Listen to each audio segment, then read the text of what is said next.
Buenas tardes.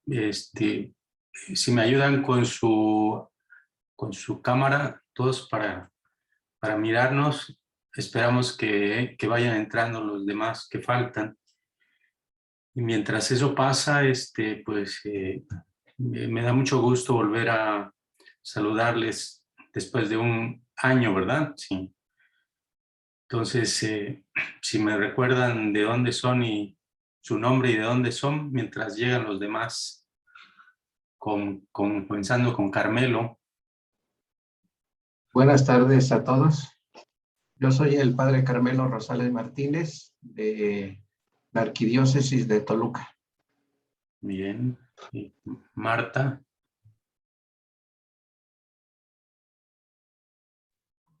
Buenas tardes a todos. Yo soy Marta Benítez Galván y trabajo en el Tribunal Eclesiástico de Toluca. Bien, gracias. Mariana. Hola, buenas tardes. Yo soy de la diócesis de Cuautitlán. Soy notario del Tribunal Eclesiástico de Cuautitlán. Bien, gracias. Cayo, Mario. Buenas tardes, yo soy el padre Mario Mendoza de la diócesis de Cancún, Chetumal, y soy párroco en la ciudad de Chetumal y también apoyo en el tribunal. Bien, gracias. Jaciel.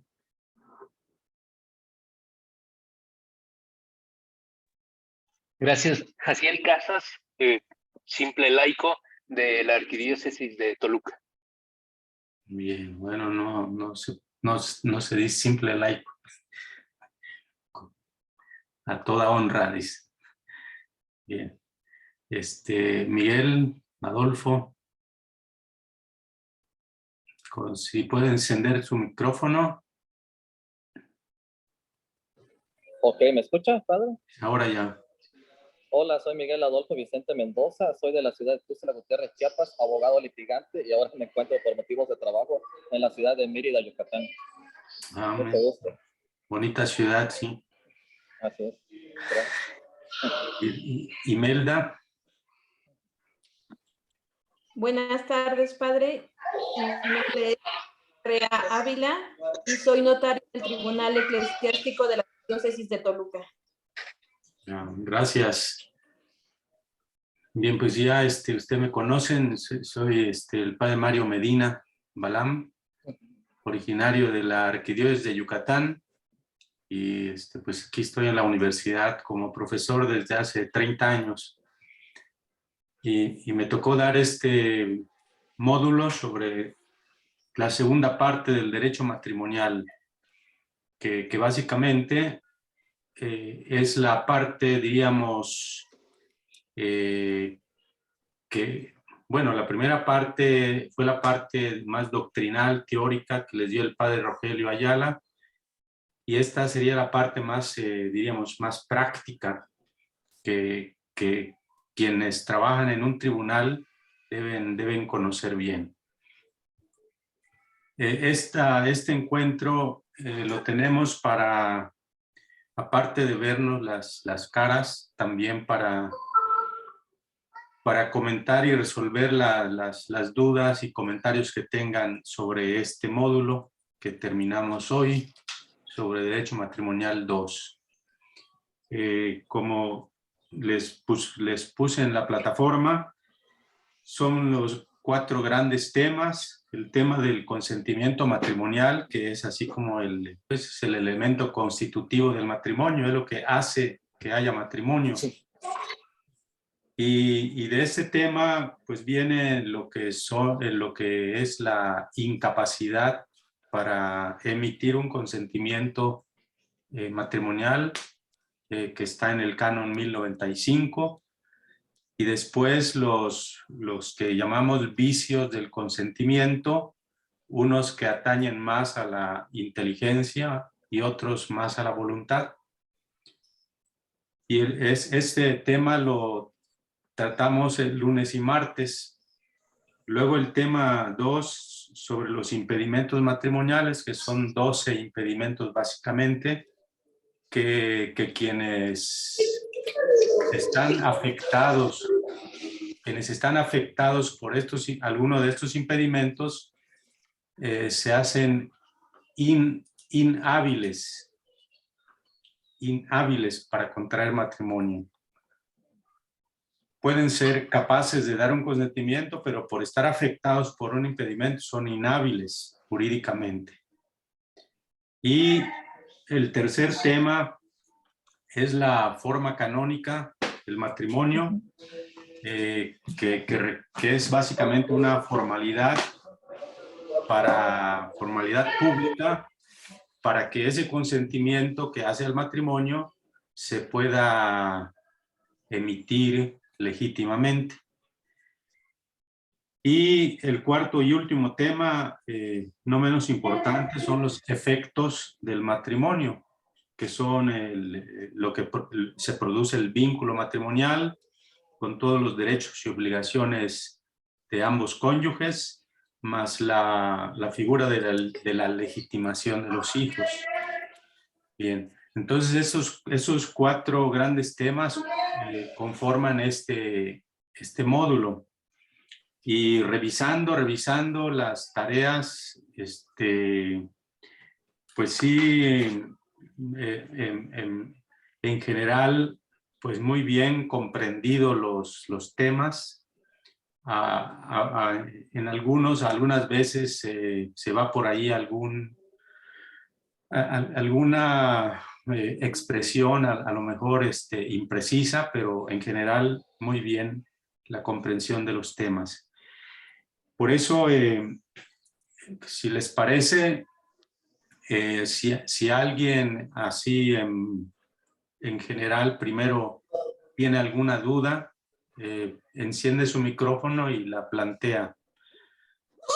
Y si no hay así en general, pues yo iré presentando uno por uno los temas para ir viendo algunos puntos. Entonces, a ver, Miguel Adolfo, sí.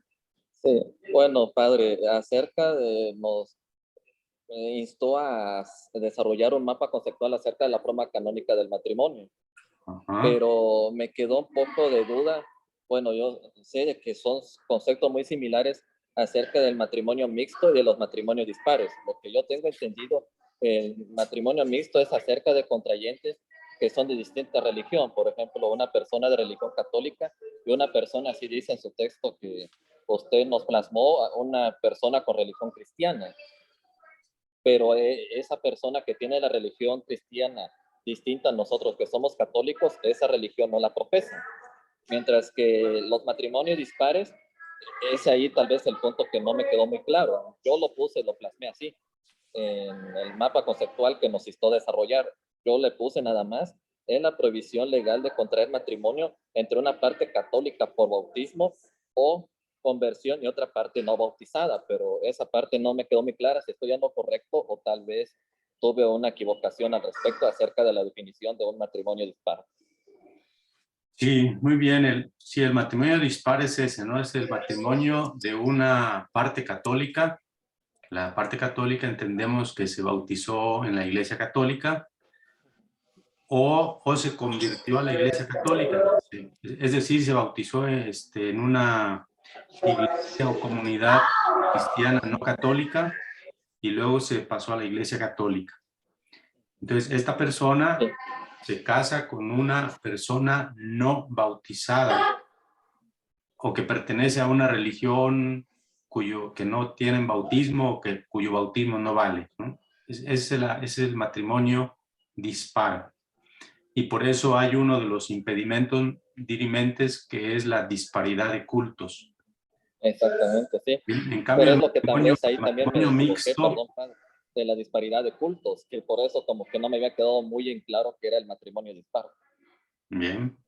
¿Se quedó claro? Sí. Sí, así es. Gracias, padre. Muy bien. No olviden igual, hay un principio en derecho canónico que dice que una vez que una persona es católica, siempre será católica. Es decir, si una persona nació o se bautizó católica y después abandona la Iglesia Católica, esa persona siempre será católica, aunque haya abandonado la Iglesia Católica.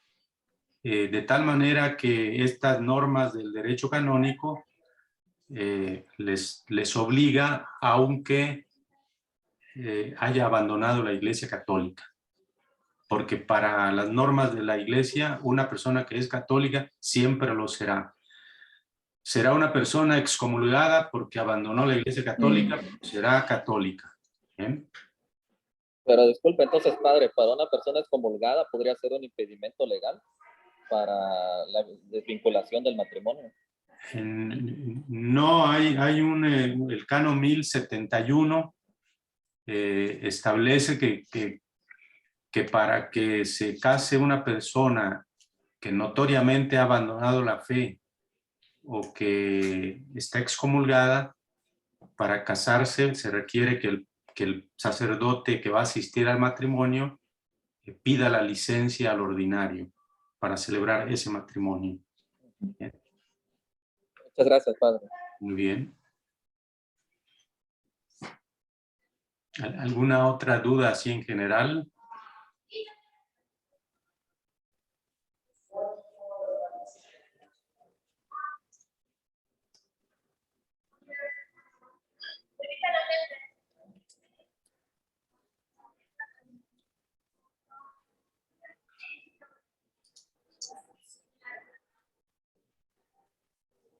Bien, entonces si no hay así, vamos a abordar el tema del consentimiento matrimonial.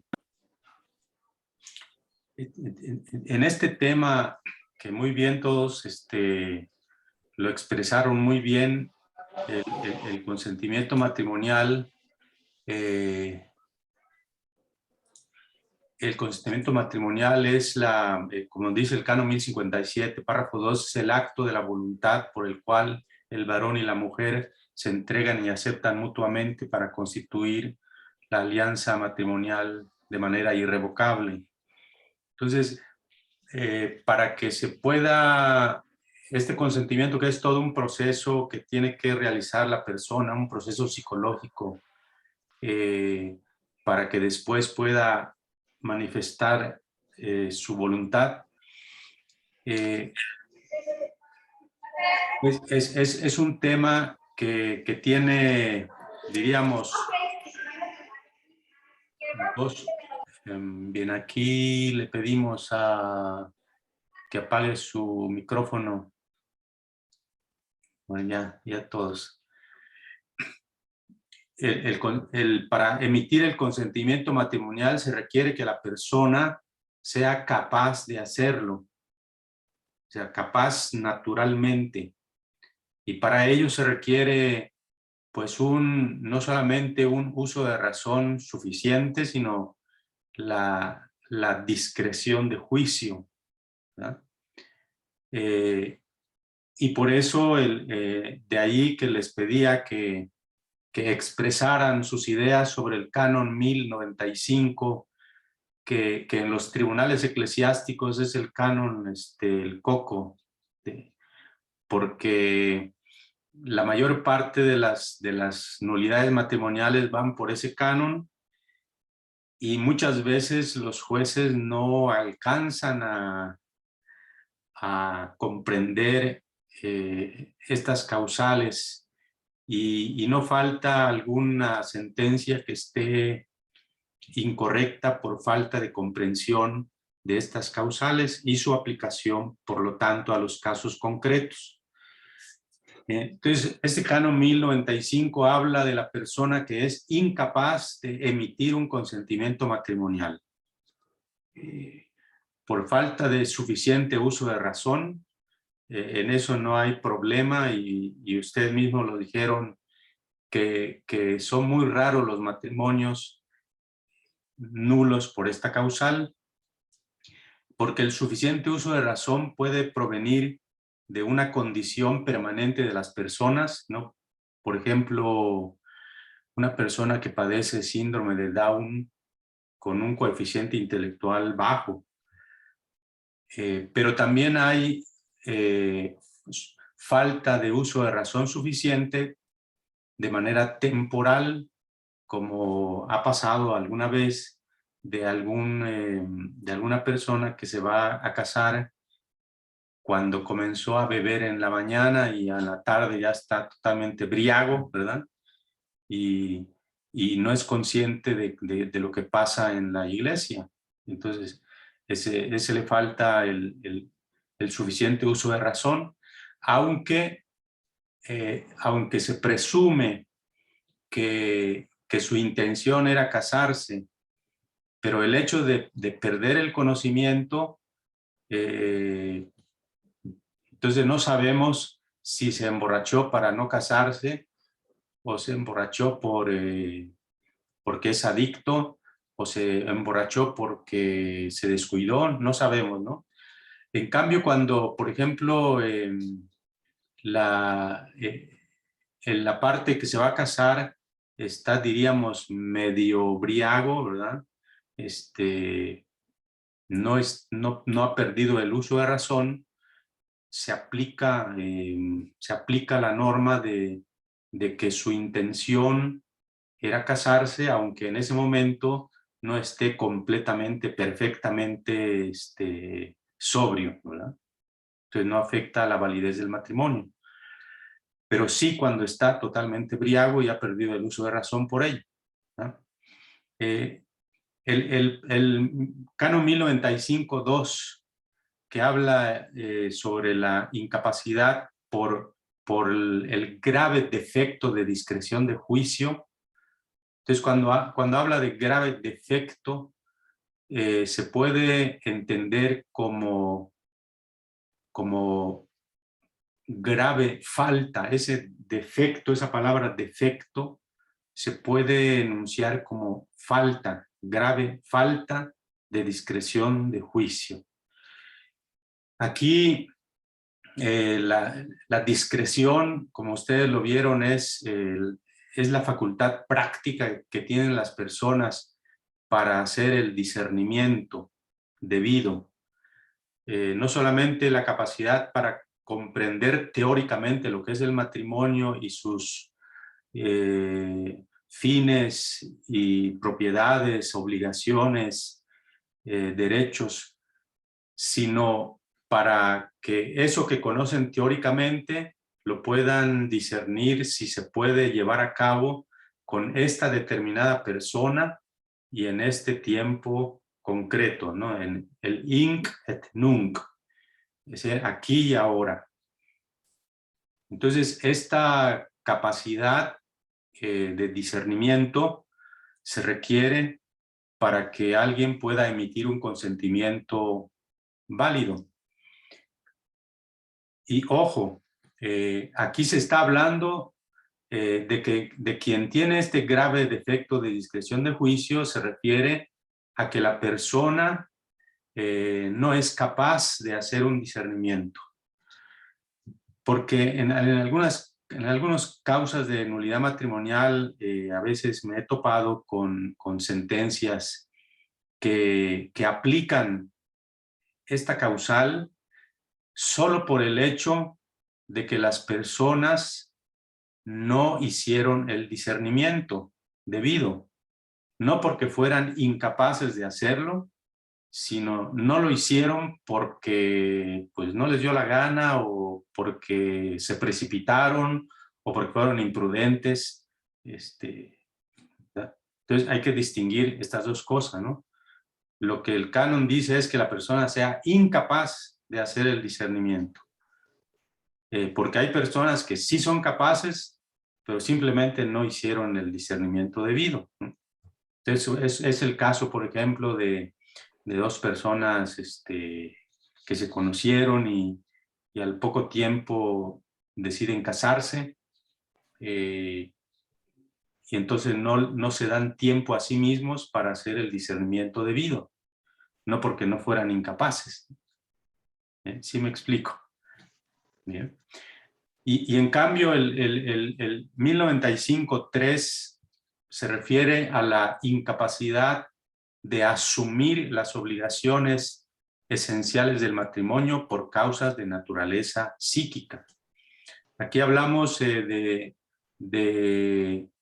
la dimensión de la incapacidad de obrar, es decir, de cumplir las obligaciones esenciales del matrimonio. Pero como lo que interesa aquí es la incapacidad de emitir un consentimiento válido, esa incapacidad de cumplir las obligaciones se retrotrae al momento de contraer matrimonio, de tal manera que quien es incapaz de cumplir algo es incapaz de asumirlo. Por eso se habla de incapacidad de asumir las obligaciones.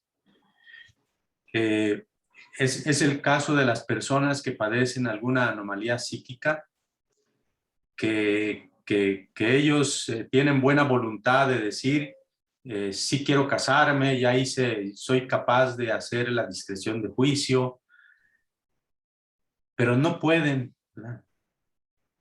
No, por ejemplo, una persona, no sé, que padece algún trastorno psicosexual, es persona inteligente, es persona...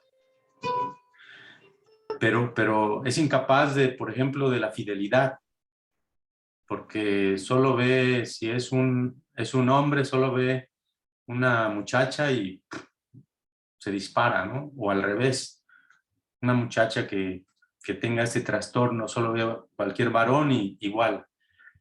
Entonces, aunque diga, voy a ser fiel, pero no puede porque tiene un trastorno. Estas son las personas que por causas de naturaleza psíquica son incapaces de cumplir las obligaciones esenciales del matrimonio y por lo tanto incapaces de asumirlo. O sea, no se puede asumir algo que no se puede cumplir, ¿no? Aunque uno diga, voy a esforzarme, lo quiero, pero es incapaz, ¿eh? Entonces a eso se refiere el canon 1095.3. ¿Alguna duda de estas tres incapacidades? Quedó claro, ¿verdad? Bien. Bien, ahora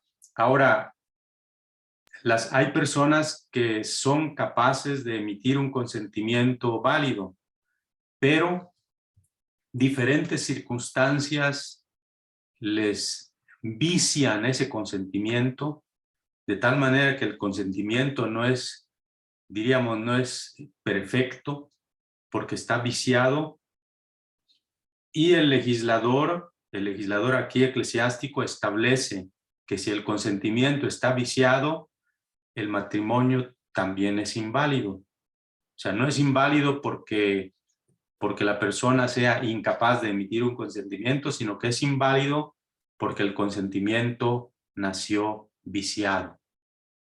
¿Bien? Y entonces por eso el matrimonio es inválido.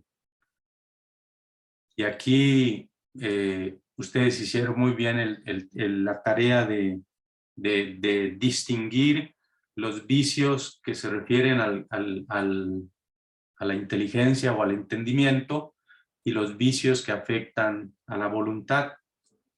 Me parece que todos comprendieron estos vicios. Aquí concretamente, ¿alguien tiene alguna duda por algún vicio en particular?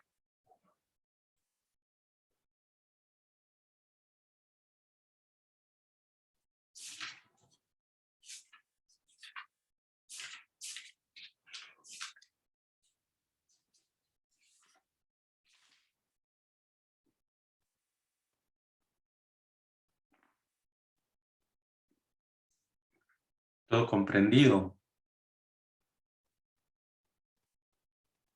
Aquí, por ejemplo, este canon 1099, que es un canon que habla de un vicio que afecta el entendimiento, que es el error, el error redundante, porque se refiere a un error, dice ahí, acerca de la unidad, de la indisolubilidad o de la dignidad sacramental del matrimonio, con tal que no determine la voluntad, no vicia el consentimiento. Luego, entonces, si este error es determinante de la voluntad, entonces sí vicia el entendimiento, el consentimiento, perdón. ¿Bien? O sea, muchas personas tienen error para valorar estas propiedades o elementos esenciales del matrimonio. O sea, el error es un juicio equivocado que se hace. Entonces, si hay un juicio equivocado sobre lo que significa la unidad o la indisolubilidad o la dignidad sacramental, si estos errores no determinan su voluntad, no afectan entonces el consentimiento y por lo tanto el matrimonio es válido. Pero si son determinantes para que la persona se case, por ejemplo, el de la indisolubilidad, ¿no? Por ejemplo, si la persona tiene error en pensar que el matrimonio se puede, diríamos, terminar cuando se termine el amor, por ejemplo, ¿no?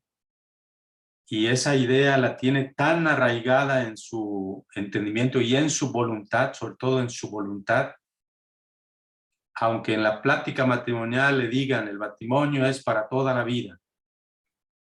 Pero si esa persona tiene tan arraigada esa idea de que cuando se acabe el amor se separan, entonces significa que es un error determinante de su voluntad, ¿no? Porque se casó con esa idea errónea, ¿sí? Y entonces es un error determinante de la voluntad. Entonces hace inválido el matrimonio. Doctor, yo quiero hacer una preguntita al respecto. Sí, Patricia. Sí, mire, doctor, no me queda claro cuál conducta haría inválido y cuál haría nulo. Uno. Otra, lo que habla de que el grado de determinación, ese grado de determinación se va a determinar por el Tribunal Eclesiástico. Yo como experto en nulidad matrimonial voy a invocar la causa y ellos van a graduar o dependerá del planteamiento inicial que yo diga. Esa causa determinante fue que fulano estaba firmemente convencido de y con esa creencia se casó. O sea, depende del planteamiento o el tribunal va a graduar en base a la narración de los hechos la procedencia o improcedencia. Esa sería una. ¿Quién determina esto? Y dos, las causas de invalidez y las causas de nulidad no las tengo bien definidas. Gracias, doctor. Bien, aquí en Derecho Canónico cuando hablamos de causas de nulidad o causas de invalidez,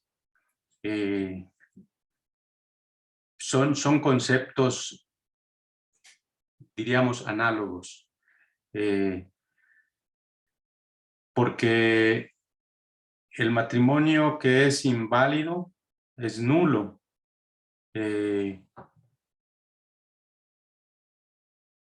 Y la validez o invalidez depende de que si el matrimonio nació en el momento en el que se emitió el consentimiento matrimonial.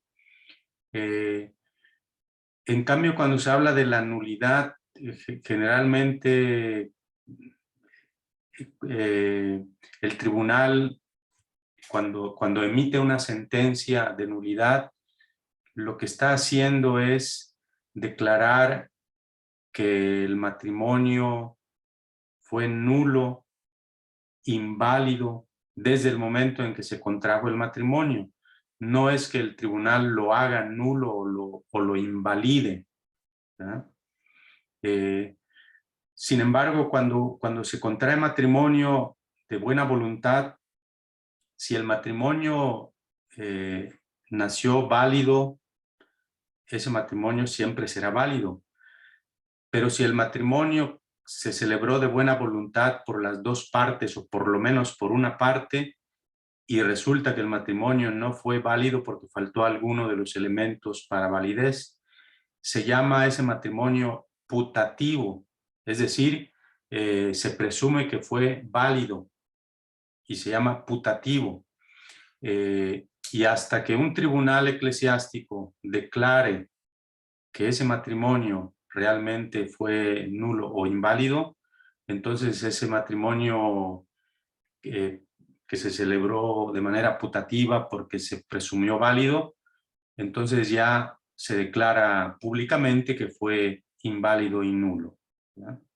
Entonces son dos conceptos muy análogos y los manejamos casi de manera indiferente. En cuanto a la pregunta del error redundante, perdón, del error determinante de la voluntad, cuando la persona presenta su causa de nulidad matrimonial, en la demanda tiene que expresar de qué manera emitió el consentimiento. Si tiene ayuda de un asesor o de un abogado y formula su petición en base a este canon 1099, indicando que pide la nulidad de su matrimonio por la causal del error determinante de la voluntad. Entonces, eso pide. Entonces, lo que el tribunal va a hacer es, en base a las pruebas que se reúnan, a las declaraciones de testigos de las partes, lo que el tribunal va a hacer es discernir si realmente la manera en que se casaron hubo esa causal de error redundante, del error determinante de la voluntad. O sea, el tribunal es quien lo valorará.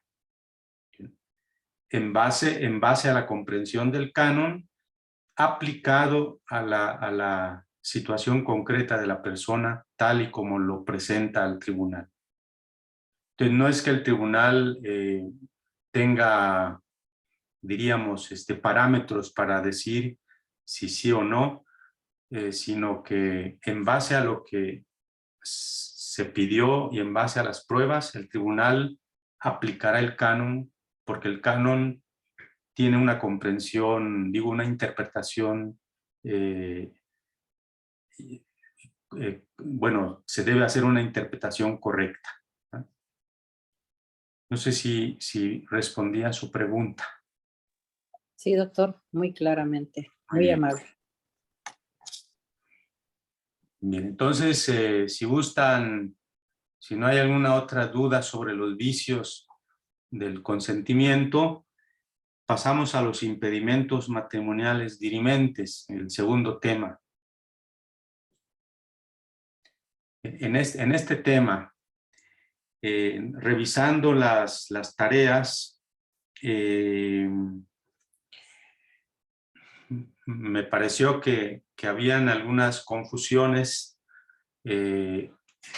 Les hacía unas preguntas. La primera pregunta era: ¿cuál es el concepto de impedimento matrimonial dirimente? Y ahí correctamente respondieron todos, ¿no? Que es una circunstancia que impone el derecho divino o el derecho eclesiástico que hace a una persona inhábil para contraer válidamente un matrimonio.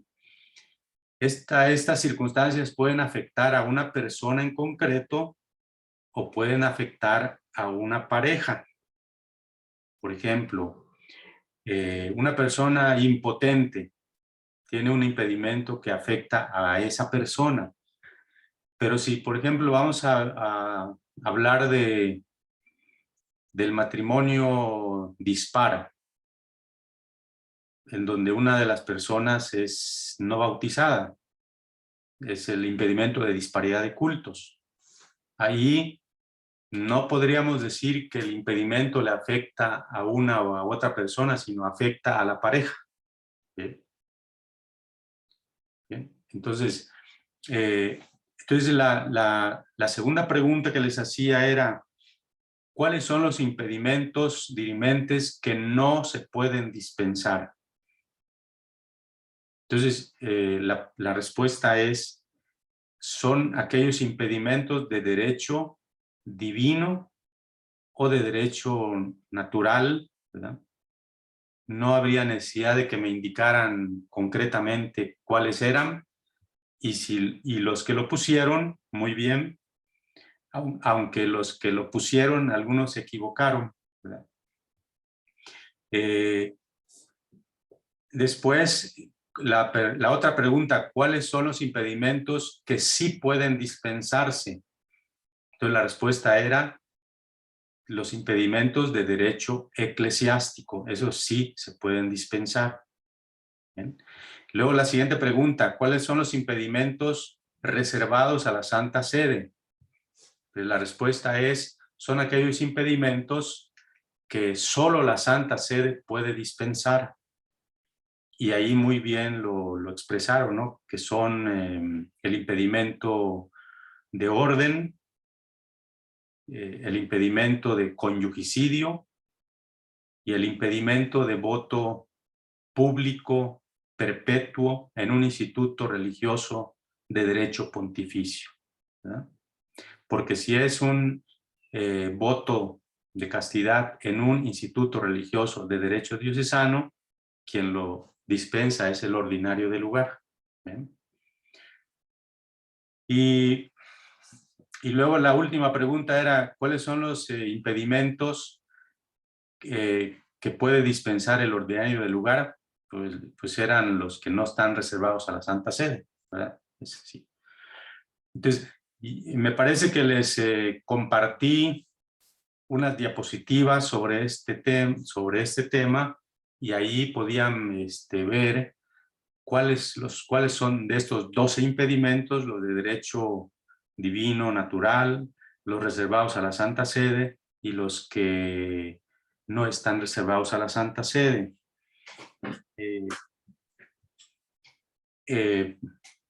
Entre un poco de los errores que me percaté son, alguno puso que sí se puede dispensar el impedimento de vínculo. Este impedimento de vínculo, que significa que una persona que ya está casada por el sacramento del matrimonio no puede volver a casarse. Ese impedimento de vínculo, ¿qué tipo de impedimento es? ¿De derecho divino o de derecho eclesiástico?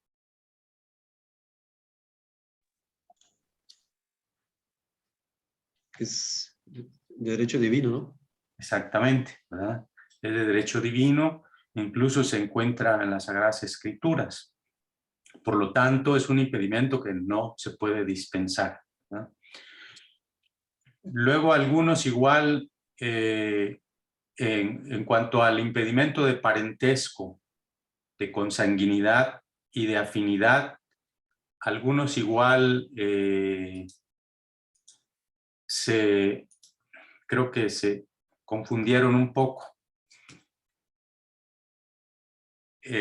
Si tienen alguna duda de cómo se computa los grados de parentesco,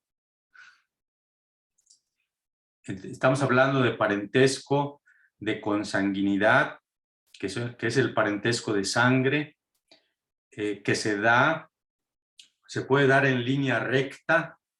Estamos hablando de padres, hijos, nietos, bisnietos, y en línea, parentesco de consanguinidad en línea colateral, que comienza con los hermanos, ¿verdad? Hermanos, primos, tíos, etcétera. ¿Bien? Entonces, el parentesco de consanguinidad en línea recta es de derecho divino, natural, o es de derecho eclesiástico.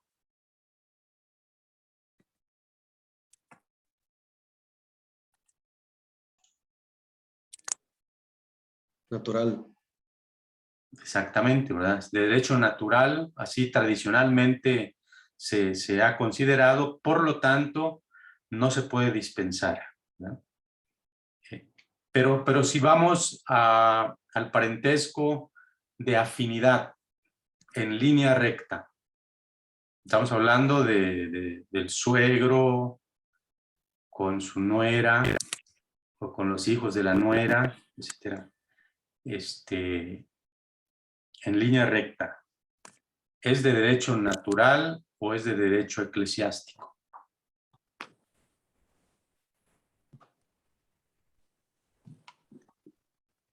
Digo, porque hoy, por ejemplo, aparecían las noticias de que el papá de Elon Musk se unió con su nuera, con su hijastra, perdón, y ya tienen 2 hijos, creo, ¿no? O sea, estamos hablando en línea recta. Doctor, yo pienso que este parentesco es de derecho, ¿cómo se llama? De derecho canónico. No, natural, porque incluso la sangre no miente en el sentido que no pueden tener hijos que tengan deformidades, porque no son en realidad parentescos de sangre, ¿no? Ese es mi... Usted dice que es de derecho eclesiástico. Ajá, así pienso que... Muy bien, sí, es de derecho eclesiástico. Y por eso el impedimento es el canon, ¿qué? Vamos a ver. Por lo tanto, la cuasi afinidad también puede dispensarse porque es de derecho canónico. De derecho eclesiástico, exactamente. Y el parentesco legal por adopción, ¿ahí qué sucedería? ¿Lo mismo? Porque vendrían siendo padre, hija, madre, hijo, pero es por adopción. Sí. También sería igual, ¿no? De derecho eclesiástico, esos 3. Exactamente, ¿no? Sí, no, es que estaba buscando los... ¿Es el 1091, doctor? El 1091, dice. Luego, el 1091 dice, nunca debe permitirse el matrimonio cuando subsiste alguna duda sobre si las partes son consanguíneas en algún grado de línea recta o en segundo grado de línea colateral. Entonces, aquí está hablando del parentesco de consanguinidad en línea recta, que es de derecho natural, dijimos. O en línea colateral en segundo grado. ¿Quiénes están en el segundo grado de línea colateral? ¿Sobrinas? No, hermanos, ¿verdad? Los hermanos de sangre están en segundo grado de línea colateral. Por lo tanto, hermanos, el parentesco entre 2 hermanos de sangre tampoco se puede dispensar porque es de derecho natural, ¿no? Digo, aunque en la historia han habido casos que la Santa Sede lo ha dispensado, sobre todo cuando son hijos de diferente mamá, ¿verdad? El caso que ha sucedido es que sin saber, los 2 muchachos, sin saber que son medios hermanos, se enamoran, se casan y tiempo después se enteran de que eran medios hermanos, ¿no? Y ya tienen hijos y todo, y entonces se ha pedido a la Santa Sede la dispensa y lo ha concedido, ¿no? Doctor, en relación al parentesco colateral, si no estoy equivocada, en el derecho civil se considera el familiar hermano como línea recta. Es una duda que se me ocurre ahorita. Yo pensaba en primos de sangre, en sobrinos, como hace un momento alguien por ahí apuntó.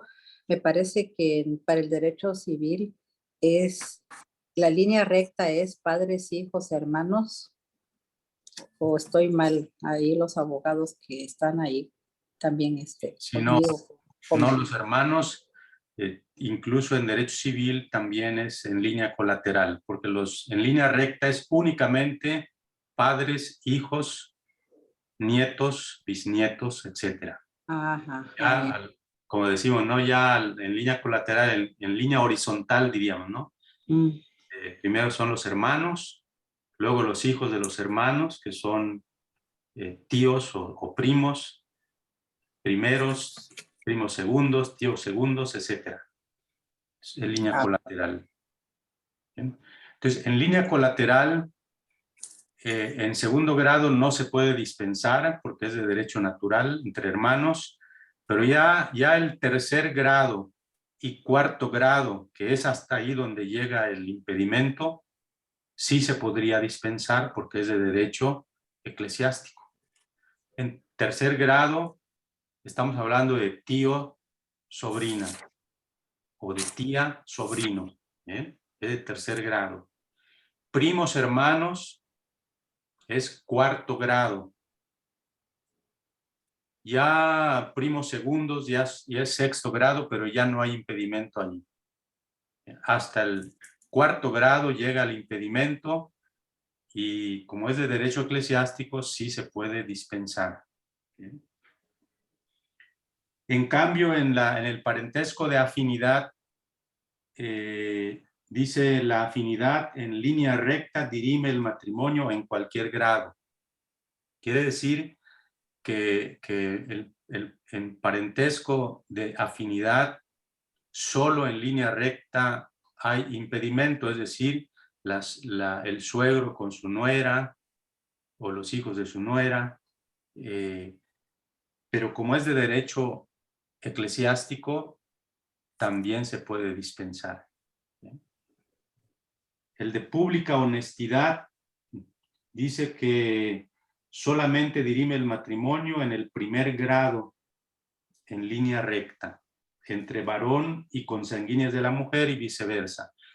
El impedimento de pública honestidad se refiere al matrimonio, al matrimonio inválido, aquí lo dicen. Surge del matrimonio inválido después de instaurada la vida en común. Eso se entiende con los matrimonios de hecho, donde no hay un matrimonio civil siquiera, o el concubinato. Y supongamos que un hombre se une a vivir con una mujer que ya tiene una hija. ¿Bien? Entonces, la pública honestidad surge de esa unión inválida. Y entonces, por ejemplo, el señor se quiere luego casar con la hija de la mujer con la que se unió. Es el primer grado y es el único grado que dirime el matrimonio. Pero como es de derecho eclesiástico, también se puede dispensar. Bien, entonces, es el asunto de los impedimentos matrimoniales. No sé si tengan alguna duda más. Si no, pasamos a la forma canónica. Jaciel. Gracias. Una duda muy específica y quizá relacionada con la forma canónica. El canon 1127 establece, hablando de matrimonios de disparidad de culto, establece una condición para otorgar la dispensa. Sí. En el parágrafo 3 dice, se prohíbe que antes o después de la celebración canónica, al tenor del parágrafo 1, haya otra celebración religiosa del mismo matrimonio para prestar o renovar el consentimiento matrimonial. Asimismo, no debe hacerse una ceremonia religiosa en la cual juntos el asistente católico y el ministro no católico, y realizando cada uno de ellos su propio rito, pidan el consentimiento de los contrayentes. ¿Qué pasa si se falta a esta exigencia? ¿Cuál es el alcance de no cumplir con esto? Bueno, primero hay que comprender a qué se refiere, ¿verdad? Es decir, cuando se trata de un matrimonio mixto, cuando se casa una persona católica con una persona bautizada no católica, tienen que elegir en dónde se van a casar, si en la iglesia católica o en la iglesia no católica. Si deciden casarse en la iglesia no católica, tienen que pedir la dispensa de la forma canónica. Y entonces el matrimonio que celebren en su iglesia, en la iglesia no católica, ese será el matrimonio válido sacramental. ¿Bien? Si deciden casarse en la iglesia católica, pues ahí no hay problema, se casan como debe ser, ¿no? Entonces, lo que está prohibido es que primero se casen, por ejemplo, en la iglesia católica y luego se vayan a casar otra vez en la iglesia no católica, o viceversa. Es lo que está prohibido. Y lo mismo está prohibido que por ejemplo, si deciden casarse en la iglesia católica, el sacerdote invite al ministro no católico y cada uno de ellos en la misma ceremonia pidan el consentimiento a sus propios hermanos, ¿no? Es lo que está prohibido. Sin embargo, el Directorio para el Ecumenismo establece que es posible que, por ejemplo, si deciden casarse en la Iglesia Católica, se puede invitar al pastor no católico para que en algún momento se le invite para dirigir algunas palabras a los contrayentes, ¿no? O a su hermano de religión, incluso si le quiere dar la bendición también, ¿no?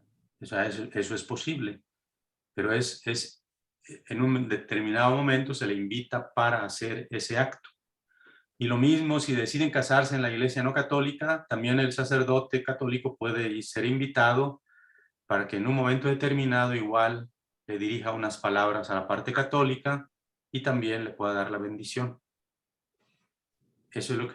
Si se falta a esta norma, digo, no se comete un delito, porque no hay un canon en el derecho penal canónico que sancione esta falta, ¿no? O sea, simplemente es una prohibición. Se cometería, diríamos, un pecado porque se está faltando a una norma de la iglesia. ¿Bien? Ok, pero no alcanza el grado de causa de anulación del matrimonio. No, porque el matrimonio válido sería por ejemplo, si se casaron por la iglesia, ese sería el válido, ¿no? El que se celebra en la iglesia no católica por segunda vez no tiene validez, ¿no? Ah, ok. Comprendido. Gracias. Y aprovechando una más, también muy específica, hay una carta que escribió el Papa Benedicto XVI en 1998, refiriéndose a una carta que había emitido previamente en el 94 el dicasterio de la Congregación para la Doctrina de la Fe, si no mal recuerdo, respecto de los matrimonios vueltos a casar. Y el Papa Benedicto en esta carta que hace, refiriéndose a esa otra carta que fue dirigida a todos los obispos, menciona algo que me dejó muchas dudas y que tiene que ver justamente con los matrimonios de disparidad de culto. Dice en esta carta, en el número 4, penúltimo párrafo,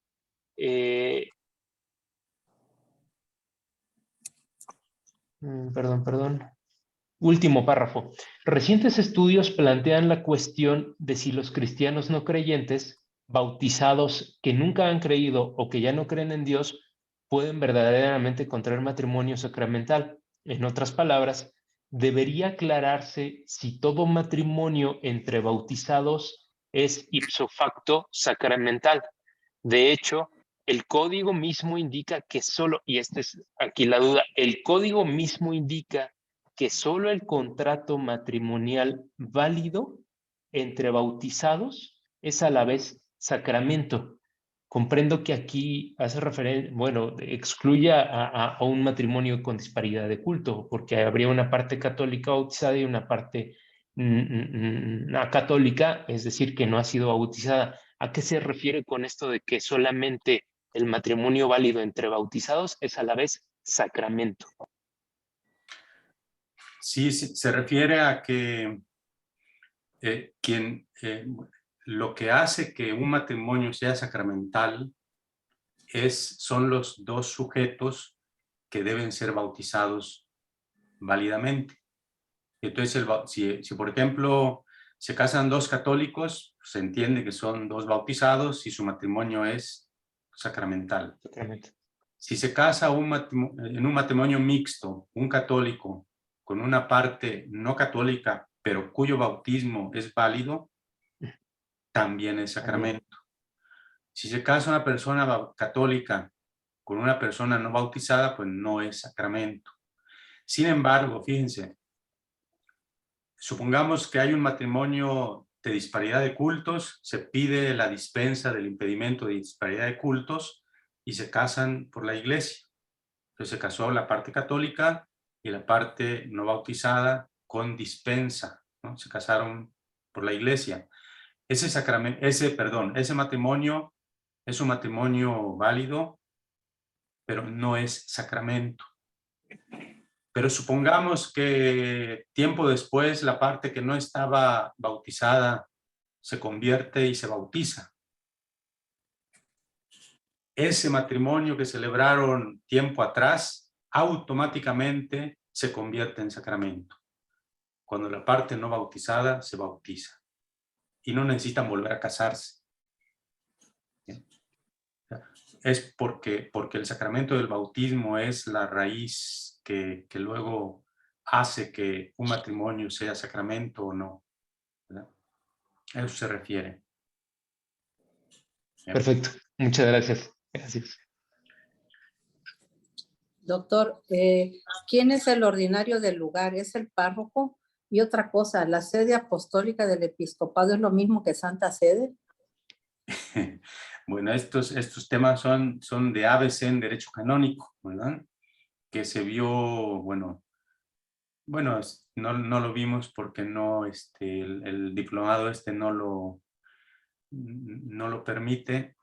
Eso lo dábamos en otro diplomado. El ordinario del lugar es la autoridad que tiene potestad ejecutiva de régimen en la iglesia. Y a nivel universal es el Papa, y a nivel particular es el obispo diocesano, el vicario general y los vicarios episcopales, ¿no? Puede ser el vicario episcopal para el clero, el vicario episcopal para la pastoral, etc. Son los que gozan de potestad ejecutiva de régimen. Se le llaman ordinario de lugar, porque tienen la potestad ejecutiva de régimen en el territorio que pertenecen. El párroco no es ordinario de lugar porque él no tiene potestad ejecutiva de régimen, tiene una potestad diferente en su parroquia, determinada por el derecho canónico. La Santa Sede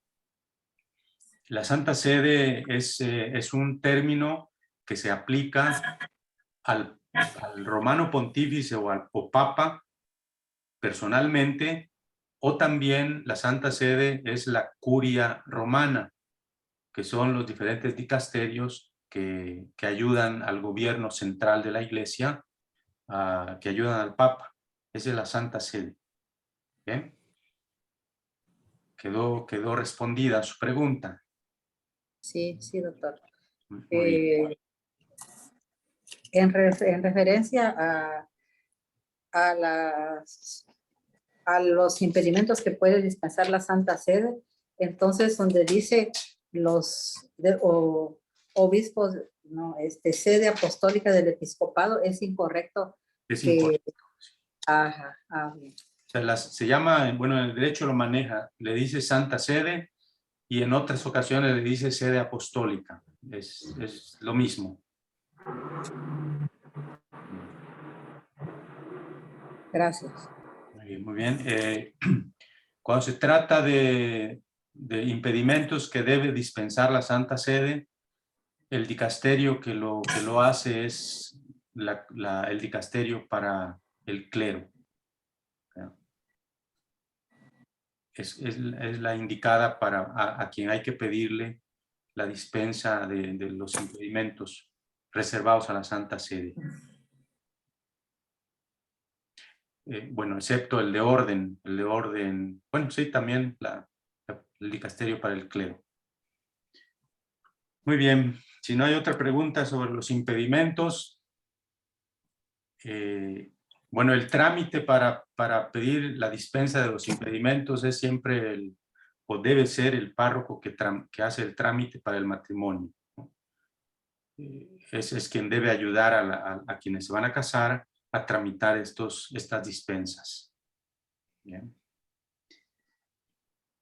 Bien, con Doctor, los impedimentos entonces reservados a la Santa Sede, ¿cuáles son? Los que solamente la Santa Sede puede autorizar. Sí, son el impedimento de orden, el impedimento de voto de castidad en un instituto religioso de derecho pontificio y el impedimento de conyugicidio. Esos tres nada más. ¿Y los del obispo? Bueno, los del obispo son todos los demás que no sean de derecho natural, ¿verdad? Todos.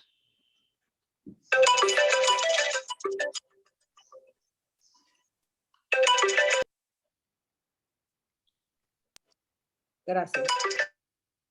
Muy bien, entonces ya nos rebasamos las 5, pero vamos a terminar con la forma canónica del matrimonio.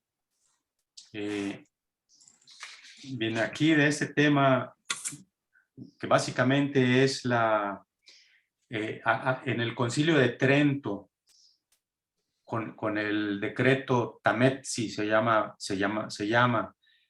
que fue aprobado y promulgado en 1563 en el Concilio de Trento. Fue allí donde se estableció que para que el consentimiento se manifieste válidamente, se debe hacer en una formalidad canónica, o sea, una forma pública. Es a partir de esa fecha, entonces, que la forma canónica se comenzó a exigir para la validez del matrimonio. ¿Bien? Y entonces la formalidad consiste en emitir por los contrayentes el consentimiento matrimonial en la presencia de un testigo cualificado y de 2 testigos que se llaman testigos comunes. Esa es la formalidad canónica. Bien.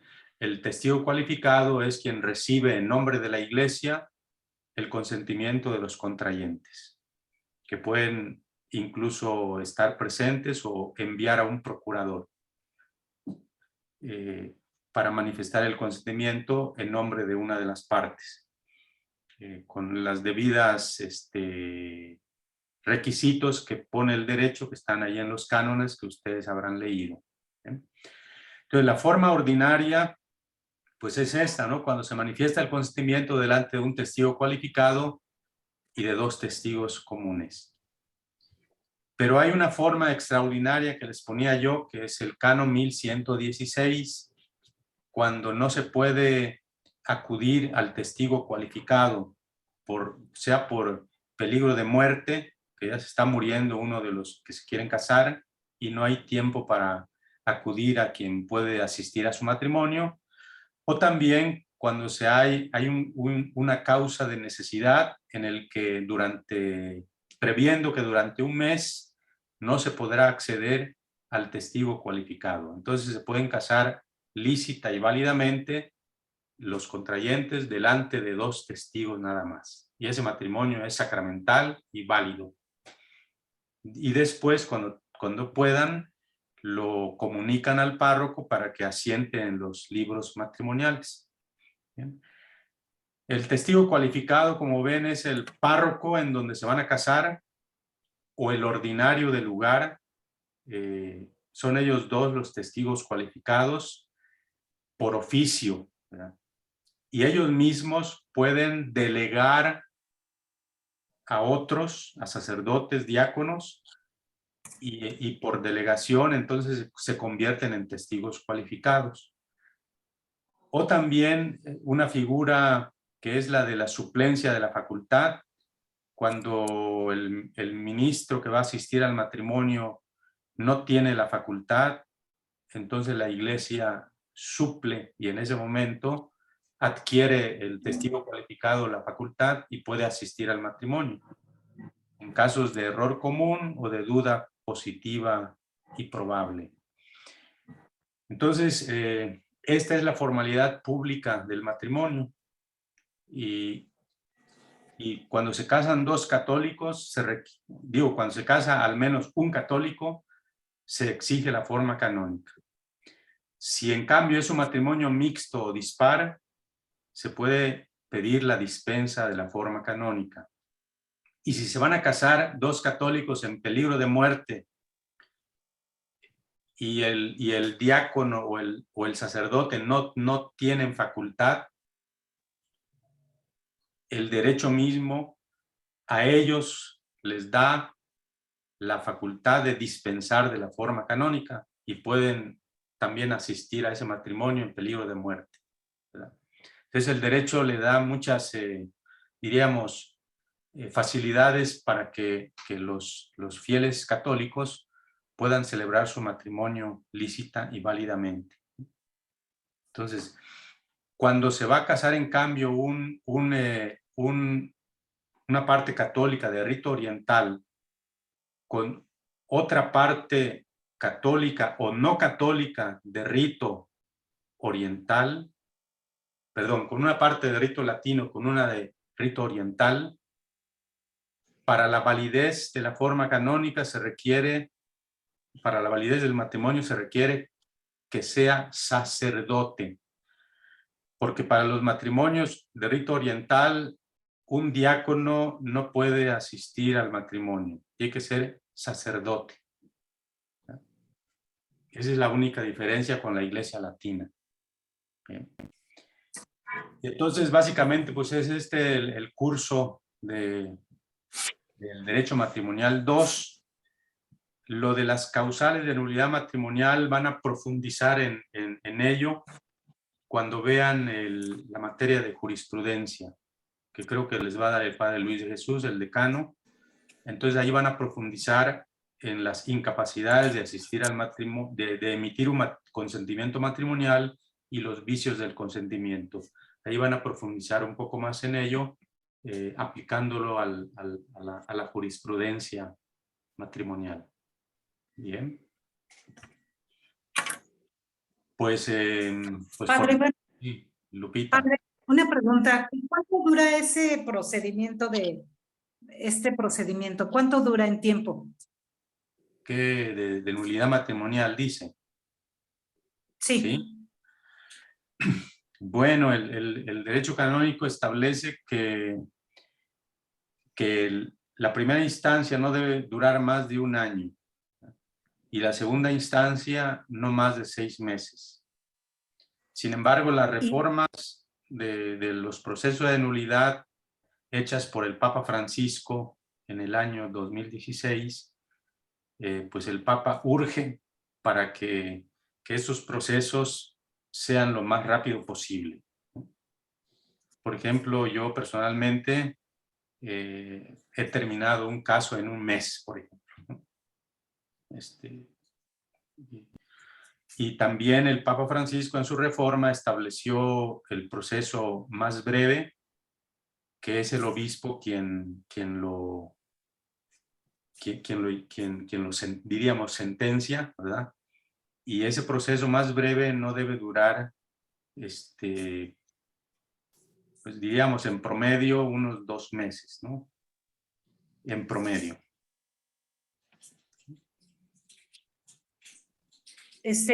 Padre, ¿y quién es la segunda instancia? Bueno, la segunda instancia es el Tribunal Metropolitano, ¿verdad? Es el de la arquidiócesis. Y si la arquidiócesis es la que requiere de una segunda instancia, puede optar por una de sus diócesis sufragáneas o puede optar por otra diócesis de otra provincia. ¿Okay?